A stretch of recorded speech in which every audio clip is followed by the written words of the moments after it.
Hi, I'm John Paul Beauchamp with Icom America, and I'm coming to you today with a special interview with a dear friend of mine, Danielle Aamodt, and she is an equine industry consultant, and this is Radios in Action. Good afternoon, Danielle. Thanks for joining me, and I'm really sincerely appreciative of giving of your time. And I'd like first of all to say that you're an equine industry consultant and we've known each other a number of years. Why don't you tell me a little bit about yourself and some of your equestrian background? Sure. Thank you for having me, first of all. Let's see. I like to call myself the the jack of all trades equestrian. So I come with quite a diverse background in the industry, and I keep adding to that as I go. I originally went to Centenary University, got my undergraduate in equine studies, and then ran off from there. So a lot of the beginning of my career began working in training barns. So I was working with horses, working with clients, working with trainers, taking care of the horses and so on. And went to a lot of horse shows during that time as a groom. That's what they're called. And then eventually I decided to transition into more of the business side of the industry. I went back to school, got my MBA. And then that's when I first began selling equine insurance. So I still to this day sell equine and farm insurance.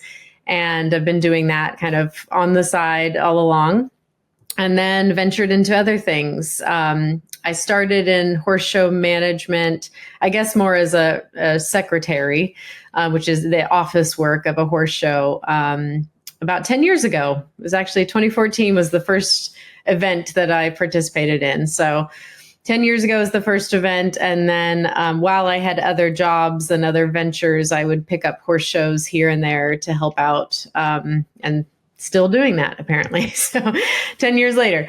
And since then I have done a couple of different jobs. I was at the United States Equestrian Federation for almost 6 years. I was leading the driving sport, which is carriages, horses and carriages.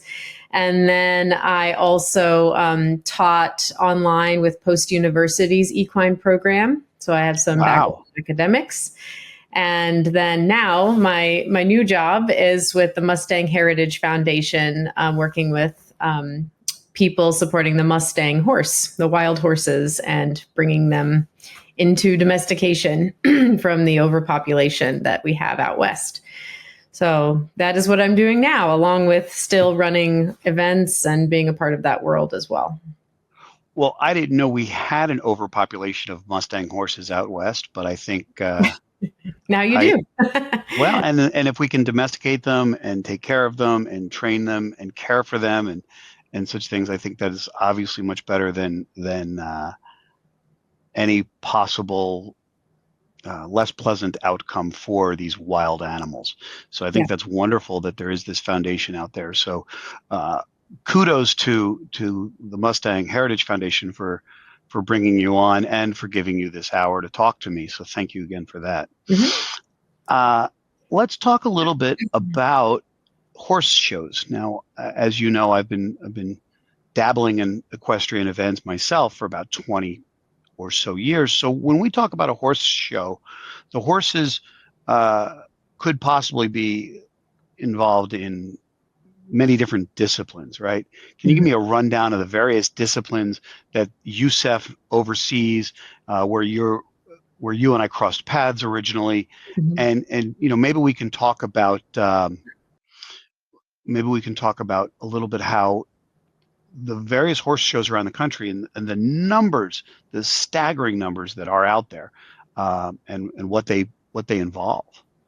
I'm sure. And I definitely did not do fact checking on the exact numbers, so don't quote me per se. But the U.S. Equestrian oversees, I think, around 25, I might be off by a few, but 25 disciplines and breeds. So there are many horse shows within that. I think they license around 2,000 something horse shows a year.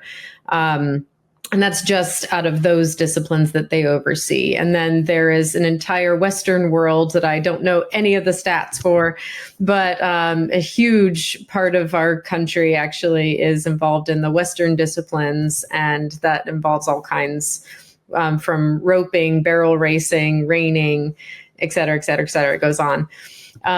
So it's a massive industry. I know that the American Horse Council did do a survey somewhat recently, and it's multi-billion-dollar industry in this country to both own horses and run events and be involved in the equine industry. So there's a lot out there.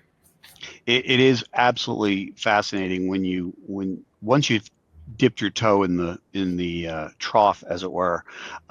Once you've done that, to think that you've got some grasp of what's going on with the various areas of expertise is almost its own level of hubris, because of the vast differences between the disciplines, as well as the vast differences between the horses that participate Mm-hmm. and the horse owners, or the Yeah. team owners, as it were.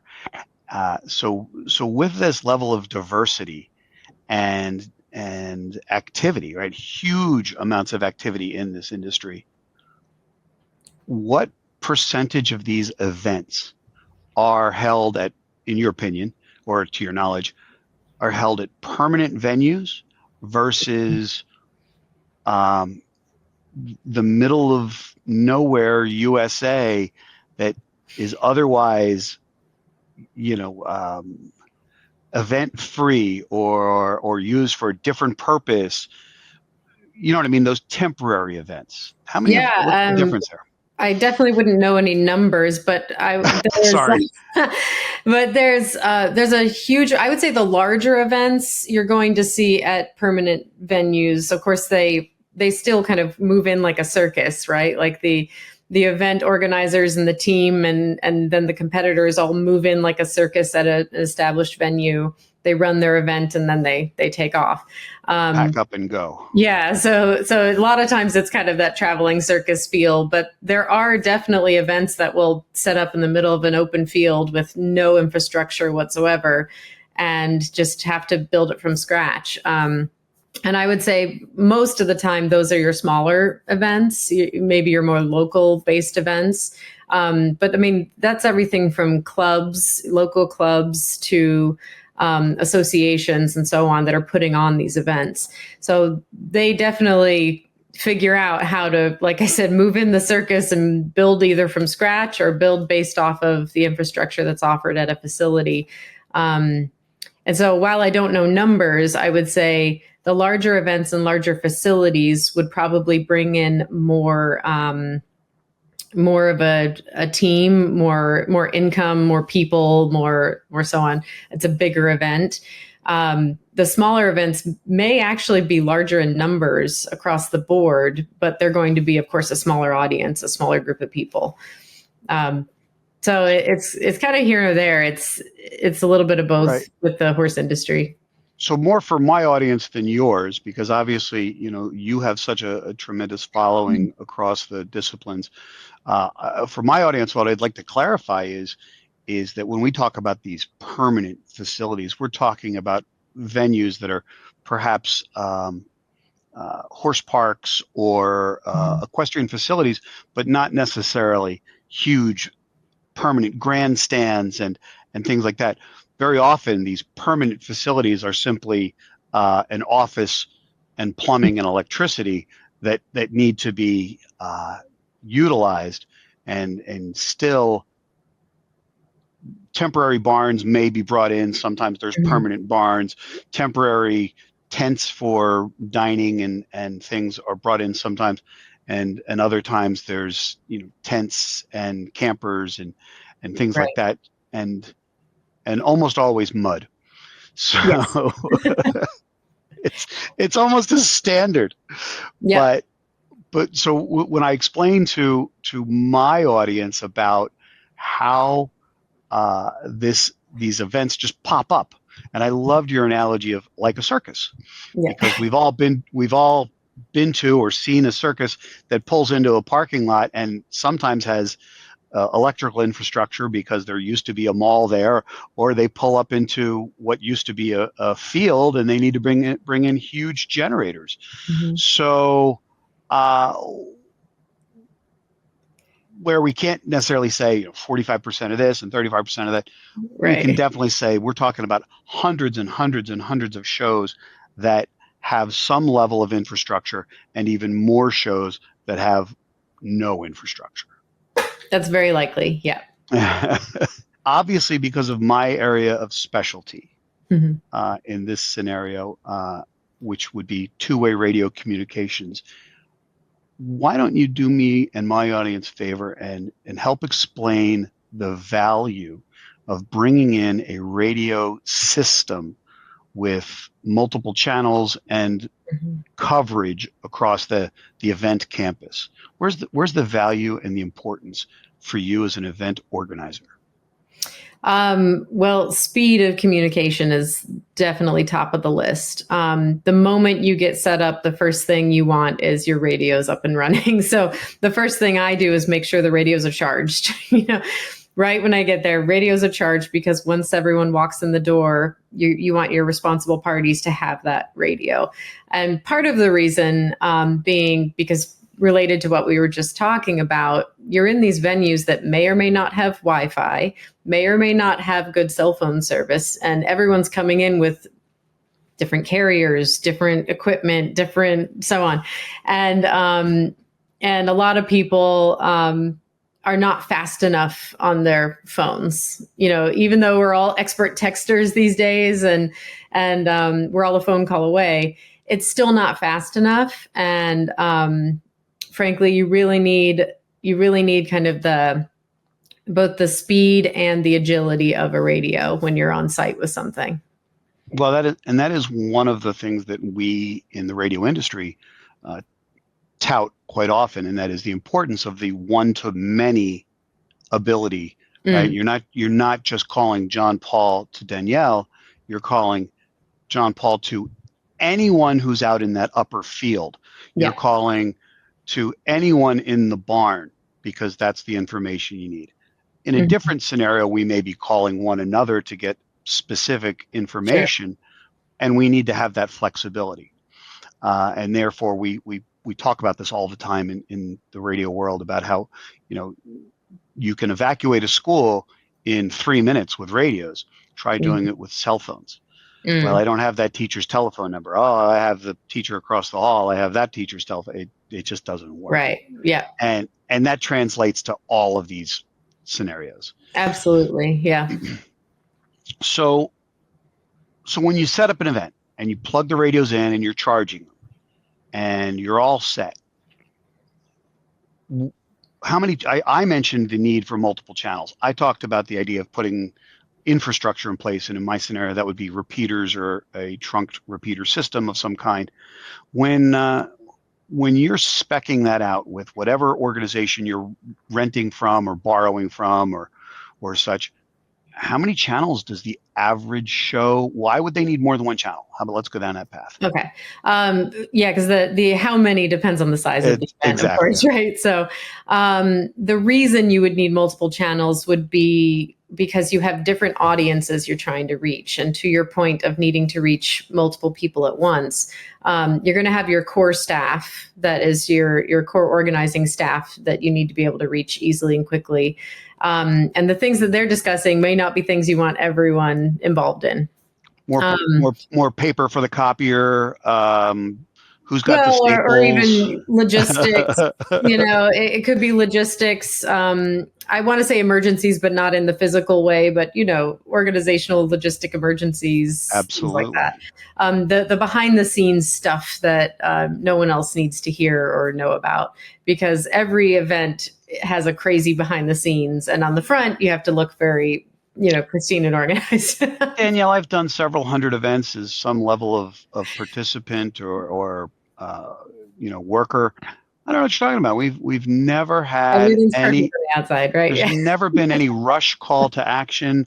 There's never been a reason to stay past 5:01 p.m. Mm, Everybody gets a good night's sleep. It's right. there's never any stress with these things, don't you know? That's because you have a specific channel for that core staff, isn't it? That must, you know what? That must be what it is. Thank you for that kindness. So you have different audiences. Like I was saying, you'll have your core staff, you'll have, maybe auxiliary staff that you need to reach. At horse shows, you'll have officials that will have very specific jobs. They also need to not be distracted when they're doing their job, which is judging the horses and watching the horse show. So, you need to have some channels clear, some channels where you can communicate with certain people, but not others. You'll have very often a volunteer base that you want specifically to only be on, this channel for these purposes. So there's just different audiences that you have to reach at a horse show, and it's important that the right people are listening to the right things. And especially when you start getting into larger audiences, like volunteers, for example, you don't want them jumping from channel to channel. You want them, okay, here's your clear instruction. You're going on this channel, you stay on that channel, and then you're getting the information you need. Whereas someone like the organizer, I usually have 3 radios sitting around me at all times because I have to listen to all those channels all at once and be a part of all of them. So if that would be your main reason for needing multiple channels, is your levels of audiences, that you're working with. So when you're planning all of this out, how important is it to have those meetings well in advance so that you can spec that, if you will, with your radio provider? Well, most events that have been up and running kind of know what their needs are and know, where the pitfalls have been in the past. If you're trying to figure out a new event, the organizer would really need to think through that and come up with that plan beforehand. You don't ever want to get to an event and realize that your radios are not up to par with what you need, whether that's the number of channels or whether it's not reliable enough or it can't reach the distance that you need at an event or can't go through concrete if you're in an indoor facility. All of those needs really should be thought of long before you're making that rental. That's a really good point. There's a lot of radios that are available that you can buy. We call them bubble pack radios that work just fine as long as you can see each other up to the top of the hill. But as soon as you exceed that range, you lose the clarity or the reliability. And sometimes they work over the hill and sometimes they don't. But how do you know? And you don't know. Right. So that's where the testing of things come into play. One of the greatest examples of success that we've had at Icom with supporting the driving industry specifically is an event down in Ocala, Florida, where we use our LTE radios. The beautiful thing there is across the street from the event, there's a tower that has the correct, if you will, cell phone systems on it, and they're not a sponsor of the show, and they're not paying me, so I'm not going to say their name. So they're not on, but they're on the tower, and our radios work great on that venue, and we've tested it over years and years and years and years. But honestly, if the broadband radio didn't work there, we would go to a more traditional RF system. So when we start thinking about 20, 30, 40, 50 acres sometimes, and that's before we even get into those 100-mile endurance rides where you need all that range and you need all that data even to track GPS positioning things. When does that testing have to happen on a new show or when you're changing radio platforms? It doesn't happen the weekend of the show, because how could that happen? No, I mean, I would say weeks, if not months in advance, right? Like if you're not familiar with the facility, then you would definitely want to go on site, see those logistics of the facility. What distances are we working with? What barriers are there in between? Yeah, I would say weeks, if not months ahead. That's what we encourage a lot of our dealers to do whenever they're renting radios or selling radios to any event or venue, we want them to go out there and do that walking test, get on a carriage, get on a horse, and go check things out and see how they perform. And that's really the expertise that organizations are paying for when they rent that equipment. Mm-hmm. I've talked to some people who do what you do in terms of running an event, and they said, "Oh, we just call up XYZ company, they send us a box of radios." And I said, "Well, how do you know they're going to work?" "Well, we don't." I said, "Oh, how does that work?" "Well, they get here and we hope and we pray." So we want to encourage our audience to be a little more thorough than that, and because of what you've said, hopefully they'll understand the need for that thoroughness. Mm-hmm.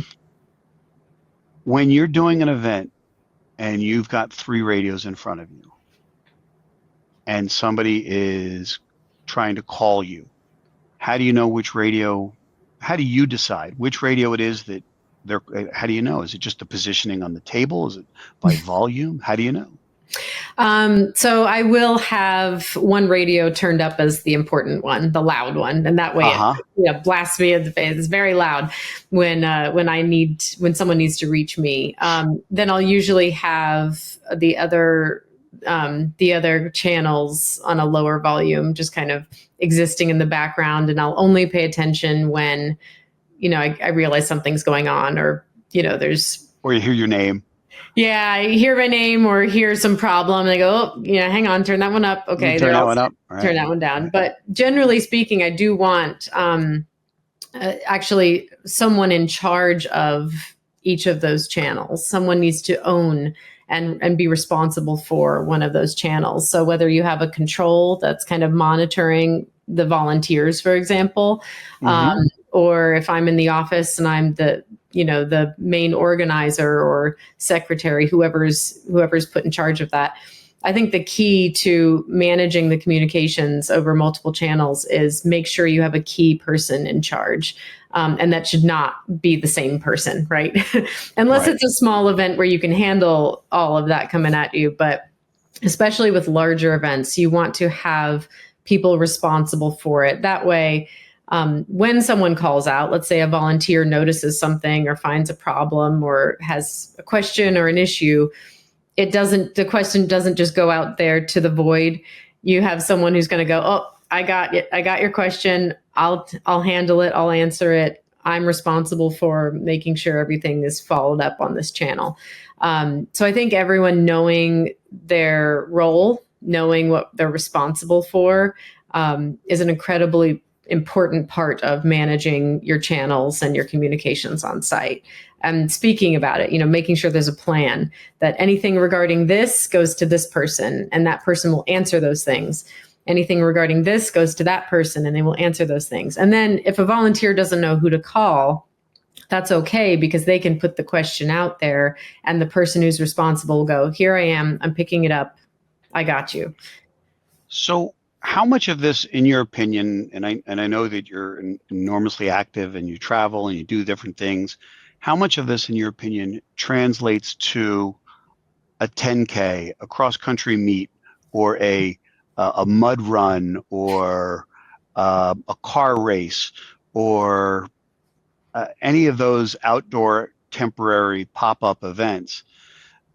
In your opinion, how much of this is how many of the same rules apply? Yeah, I would think it's very relatable.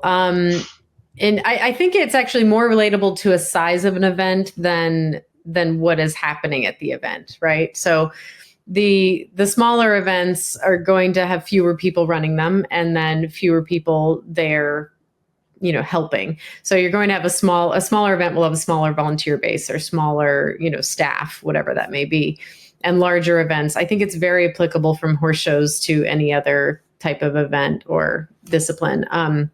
I do think horse shows tend to be in broader spaces than your typical event. But, like you were saying, a foot race, for example, would cover a pretty broad space. So I think that's very relatable there. Right. Now you may have less volunteers because I know horse shows in general, just, I mean, we're talking on top of the staff and the officials that come in, which are probably ranging anywhere from 10 to 30 people just on the staff alone and the officials.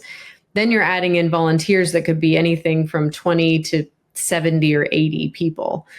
So I don't know how much other events, how many people are coming in for other events and how that's relatable or comparable. Sure. But I know that I think it's more related to the size. Again, going back to, there are some large events that will use hundreds of volunteers and some events that will use less. So either way, I think all the same principles apply and all the same rules apply. And the larger you get, the more people you're managing, the more it matters that you're organized, that you have the responsible parties, stepping in, and that you're clear in your communications. The more people you add, the more that matters. Another love of mine, other than just the equestrian events, traditionally usually the driving events, has always been the Special Olympics. And I very often, when I talk about different events and when I supported other events, I talk about the Special Olympics in comparison, because they're usually closer in proximity to one another, the various events around a track or around a field. But it's also very similar in the sense that, there's people at various levels. There's your medical team, there's your organizing team, there's your refreshment team, and then there's the long jump folks that need to be able to talk to somebody back at the scoring arena. So to me, the temporary events like that translate seamlessly, especially across those lines. So to hear you say it as the equestrian industry expert helps me very much when I'm talking to my audience, if you will, my dealers and my two-way radio end users, to get them to understand that once they build a solution, it can be replicated for a lot of different disciplines. Sure. Right. Well, I mean, whether it's sports or even events like weddings, for example. I mean, the way weddings are being produced these days, it's a production with the bells and whistles and all that, and I swear it's not that different. Well, I think everybody, when you bring up wedding, everybody wants to be Franz from Father of the Bride with the headset and be able to talk to somebody. But I think more often than not, we wind up being Jack from Sean Hayes and his character, where he had the headset, but it wasn't plugged into anything. So, you can never be too prepared, I suppose. I don't know. But I do appreciate your time. We've been talking with Danielle Aamodt, who is definitely an equine industry expert. I know you called yourself a consultant, but as in-depth as your knowledge is and your connections are, I'm going to dub you the equine industry expert. And I do appreciate your time today. And I look forward to seeing you soon. I look forward to hearing more about the different events that you're running.